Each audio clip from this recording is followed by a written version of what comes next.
Hello dears, ബയോളജിക്ക് ഒരു ദിവസമേ ഉള്ളൂ. സോ അതുകൊണ്ട് തന്നെ നിങ്ങൾ കുറഞ്ഞ ദിവസത്തിനുള്ളിൽ മാക്സിമം മാർക്ക് A+ലോട്ടൊക്കെ എത്തുവാൻ ആഗ്രഹിക്കുന്ന ഒരാളാണെങ്കിൽ നിങ്ങൾ ചെയ്യേണ്ട ചില കാര്യങ്ങളുണ്ട്. കാരണം ഈ ഒരു കാര്യം ശ്രദ്ധിച്ചു കഴിഞ്ഞാൽ നിങ്ങൾക്ക് ബയോളജിയിൽ മാക്സിമം മാർക്ക് വാങ്ങിക്കാവുന്നതാണ്. അതിനുള്ളൊരു ട്രിക്കാണ് നമ്മൾ ഈ വീഡിയോയിൽ പറയുന്നത്. അതിലോട്ട് പോകുന്നതിന് മുന്നേ നിങ്ങളിപ്പം ഫിസിക്സ് ടഫാണെന്ന് വിചാരിച്ച് ഡൗൺ ആയിരിക്കേണ്ട. ഫിസിക്സ് മിക്കവാറും പേർക്ക് എന്താണ് ബുദ്ധിമുട്ടാണ്. കാരണം പേപ്പർ നോക്കിയാൽ തന്നെ നമുക്ക് മനസ്സിലാകും.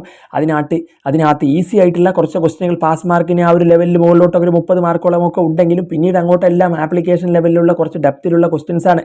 അപ്പം മിക്കവാറും പേർക്ക് അത് ബുദ്ധിമുട്ടായിരിക്കും. നിങ്ങളത് ആലോചിച്ചിരിക്കേണ്ട. ബയോളജിയിലും കെമിസ്ട്രിയിലും മാത്സിലൊക്കെ ഇനി എങ്ങനെ മാക്സിമം മാർക്ക് വാങ്ങിക്കാം എന്ന് ആലോചിക്കുക. കഴിഞ്ഞ കാര്യങ്ങളെക്കുറിച്ച് ആലോചിച്ചിട്ട് എന്ത് കാര്യമാണ്, നമുക്കതിനകത്ത് എന്ത് ചെയ്യാൻ കഴിയും? അപ്പം നമ്മളതിനകത്ത് നിങ്ങൾ പോസിറ്റീവായിരിക്കുക.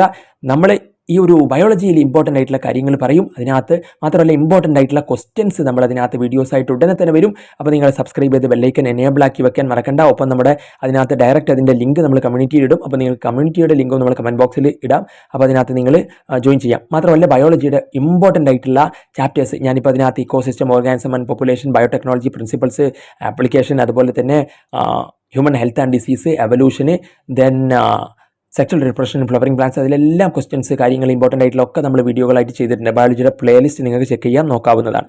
ഇനി നമ്മൾ പറയാൻ പോകുന്നത് ബയോളജിയിൽ വളരെ കുറച്ച് സമയം കൊണ്ട് പഠിച്ചെടുക്കാവുന്ന ചാപ്റ്റേഴ്സാണ്. എക്കോസിസ്റ്റം 7 മാർക്കുണ്ട്, ഓർഗാനിസം ആൻഡ് പോപ്പുലേഷൻ 7 മാർക്കുണ്ട്.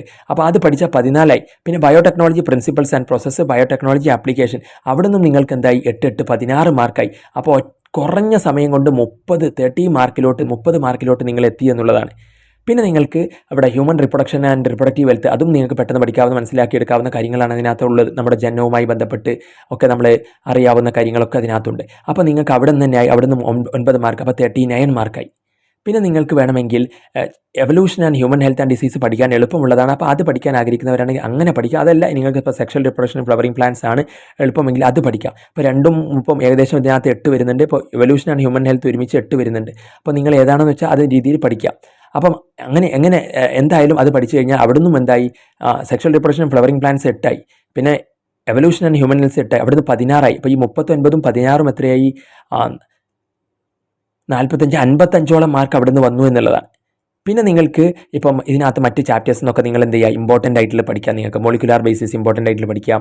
അതുപോലെ principles of inheritance and variation important ആയിട്ടുള്ള പഠിക്കാം. പിന്നെ മൈക്രോബ്സ് ഇൻ ഹ്യൂമൻ വെൽഫെയർ, അത് BOD, അതുപോലെ തന്നെ ആ ഒരു ടേബിൾ ഉണ്ടല്ലോ, ലാക്റ്റിക് ആസിഡ് പ്രൊഡ്യൂസ് ചെയ്യുന്ന ബാക്ടീരിയ, ബുറ്ററിക് ആസിഡ് പ്രൊഡ്യൂസ് ചെയ്യുന്നത് ആരാണ്, then citric acid, aspergillus niger എന്ന് പറഞ്ഞിട്ട് അങ്ങനെയൊക്കെ. അപ്പോൾ ആ ഒരു ഇമ്പോർട്ടൻ്റ് ആയിട്ടുള്ള കാര്യങ്ങളൊക്കെ അതിനകത്ത് പഠിക്കാം. പിന്നെ ബയോഡൈവേഴ്സിറ്റി കൺസർവേഷനകത്ത് എപ്പോഴും വരുന്ന evil quartet, reason for biodiversity loss, 4 reason, അങ്ങനെയൊക്കെ ഇമ്പോർട്ടൻ്റ് ആയിട്ടുള്ള പഠിക്കാം ചാപ്റ്റേഴ്സിലൊക്കെ. പിന്നെ അത് കഴിഞ്ഞിട്ട് ഇമ്പോർട്ടൻ്റ് അല്ലാത്തതും നിങ്ങൾക്ക് എന്ത് ചെയ്യുക, അതൊക്കെ സെറ്റ് ആണെങ്കിൽ നിങ്ങൾക്ക് ഇമ്പോർട്ടൻ്റ് ഇല്ലാത്തതും പഠിക്കാം. അപ്പോൾ ഈ രീതിയിൽ നിങ്ങൾ ആദ്യം പഠിക്കേണ്ട പ്രയോറിറ്റി സെറ്റ് ചെയ്ത് കഴിഞ്ഞാൽ അടിപൊളിയായിട്ട് നിങ്ങൾക്ക് മാക്സിമം മാർക്ക് വാങ്ങിക്കാവുന്നതാണ്. അപ്പോൾ ഇമ്പോർട്ടൻ്റ് ക്വസ്റ്റ്യനുകളായിട്ടൊക്കെ നമ്മൾ അടുത്തടുത്ത വീഡിയോകൾ വരും. അപ്പം നിങ്ങൾ ദാറ്റ്സ് ഓൾ, അടിപൊളിയായിട്ട് പഠിക്കുക. Thanks for watching.